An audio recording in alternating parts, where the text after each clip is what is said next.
ये बहू रोज रात 2 बजे चुपके से घर से बाहर निकलती थी। आखिर इतनी रात को ये जाती कहाँ थी? रात के 2 बज रहे होते हैं। पूरा घर गहरी नींद में होता है। तभी बहू धीरे धीरे उठती है, दरवाजा बहुत धीरे से खोलती है और बिना आवाज किए बाहर निकल जाती है।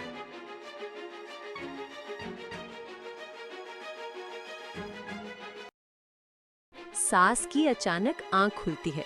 वो देखती है कि बहू कमरे में नहीं है।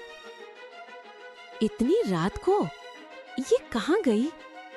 अब सास को शक होने लगता है। अगले दिन भी फिर वही होता है, बहू रात को गायब। सास मन ही मन सोचती है, कुछ तो गड़बड़ है, मुझे पता लगाना ही पड़ेगा। एक रात सास जागती रहती है। जैसे ही बहू बाहर निकलती है, सास भी चुपके से उसके पीछे निकल जाती है। सड़क सुनसान होती है, हल्की हवा चल रही होती है। सांस दूर से बहू का पीछा करती है।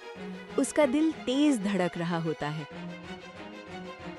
आज सच पता चल ही जाएगा। बहू एक मंदिर के पास रुकती है। सास पेड़ के पीछे छुपकर देखती है।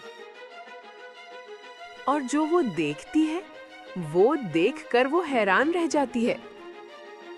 बहू वहाँ गरीब लोगों को खाना बांट रही होती है। बच्चे, बूढ़े और जरूरतमंद लोग सब लाइन में खड़े होते हैं। बहू मुस्कुराते हुए सबको खाना देती है। एक बच्चा बोलता है, दीदी, आप रोज आती हो, धन्यवाद। बहू प्यार से उसके सिर पर हाथ फेरती है।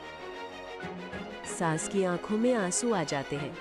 उसे पता चलता है बहू ये सब अपनी सैलरी से करती है और घर में किसी को नहीं बताती।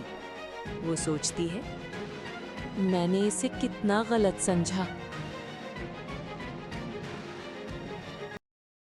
अगले दिन सास बहू के पास जाती है और उसे गले लगा लेती है। रोते हुए कहती है, मुझे माफ कर दो, मैंने तुम्हें गलत समझा। बहू भी भावुक हो जाती है। माँ, मैंने तो बस इंसानियत निभाई। किसी को जज करने से पहले उसकी सच्चाई जान लेना चाहिए।